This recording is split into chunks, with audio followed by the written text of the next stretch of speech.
Hey guys, and welcome back to the Butterflie Gaming YouTube channel. My name is Luke from German Luke, and today we're discussing the importance of social media as an esports athlete. As always, if you have any questions, let us know down in the comments below and we will answer them in the next Meet the Team. Or if you can't wait, head over to our website. It's the first link down in the description, and there's an FAQ section that should answer everything.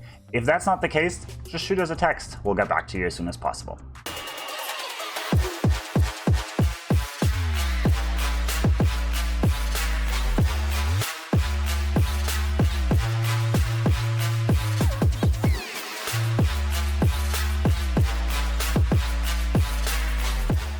If you are an esports athlete and you're on a team, or maybe you're currently looking for an organization to represent you, should you use social media in order to help you, and will social media actually be beneficial to get you into the organization you're looking for? The short-term answer is yes. The benefits and the pros of social media definitely outweigh the cons of it, but why don't we take a closer look at what are those pros and what are the cons of social media. At the beginning, we'll just go into social media as a general, and then later in the video I will tell you the platforms that you should be using and how to utilize them properly. Let's start with the good, the pros of social media. The largest upside of social media is that it kind of works as a portfolio for you. It is a portfolio showcasing your skills, showing who you are and what you can do for the organization that you're trying to get into. Social media is a great way to grow a community and grow your brand and expand your reach. Social media is also a good way to just get some feedback, some love, and some praise to what you're doing. And at the end of the day, if you would like to get any brand deals later down the road, social media is where it's at. Brands are taking a look at your social media reach and at your social media engagement to determine if you are a good fit for a sponsorship or not.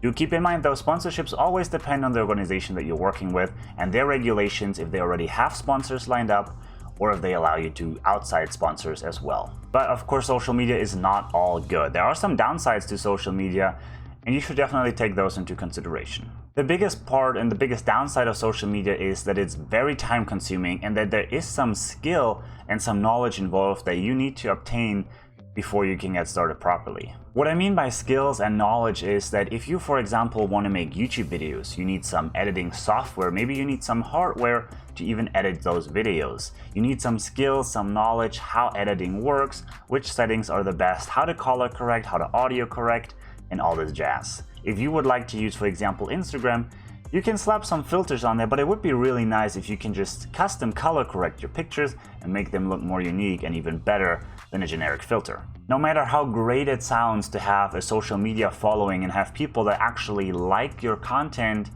you will encounter people that don't support what you're doing and that will hate, and only for the fact of making you upset. It's not even any good criticism, it's simply hate. Most of these times these people are just trolling, they're jealous, they have their own personal reasons for why they are on a vendetta, but you have to have a thick skin to not let it get to you. By the way, if I missed any pros or cons of social media, let me know down in the comments below what your biggest ups and downsides of social media are. But the answer is yes, you should definitely use social media, and I think that the pros definitely outweigh the cons, the negatives. So let's take a look at how you can use certain platforms properly in order to make the best out of your time and the best out of your social media. Also, again, do keep in mind, if you are already represented by an organization, they might have you under a contract for certain platforms that you need to use, but maybe you can get a couple tips out of here on how to use those properly. The first and the most obvious, in my opinion, is Twitch.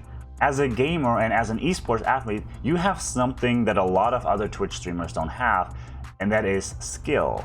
No offense, but most of the Twitch streamers out there that are streaming gameplay, we are not skillful. We usually need to go for something else to differentiate ourselves from the crowd. But you, as an esports athlete, you have the skills, and people will watch you purely because you can make skills and plays that no one else can. The second platform, which is the best platform if you want to be discovered, is obviously YouTube. The advantage of YouTube in regards to Twitch is that the content of YouTube is available to your audience 24/7. Meanwhile, on Twitch, you're only available when you're really live. As soon as you hit offline, the audience can't really engage with you. That's where YouTube comes into place. Take your clips on Twitch and upload them to YouTube. Make a montage, make a walkthrough, make a how-to, make a tutorial. Those are doing really well on YouTube currently. And just engage with your audience that way. At the beginning of every day, just respond to the comments that came in throughout the day.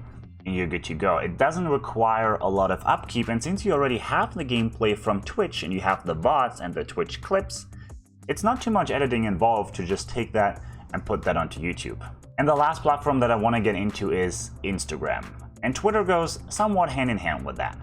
Even though Instagram might be dying a little bit and photos and pictures are becoming less important, Instagram stories are highly valued at the moment. Instagram is a great way to engage with your audience on a more personal level. It's a great way to post pictures and stories walking through your daily life, just giving the audience an idea of who you are behind the camera, who you are as a person, what you like, what you dislike, and what you're doing in your everyday life. Don't use Twitter or Instagram to just broadcast whenever you have a new video up, whenever you go live on Twitch.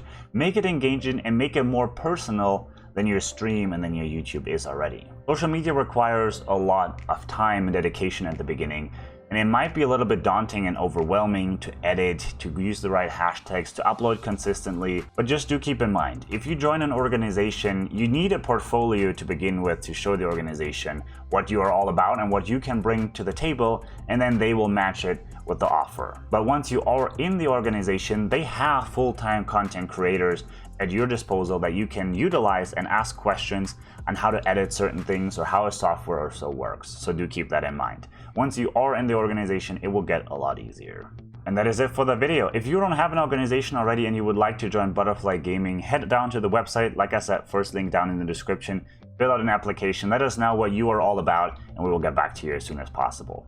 If you liked the video, make sure you smash the like button. It helps out the YouTube algorithm to push the video even further and reach a greater audience. And if you liked it so much, consider subscribing, hitting the bell so you get notified every Thursday or when a new video goes live. My name is Luke. I hope you guys have a good day, and I'll catch you next time.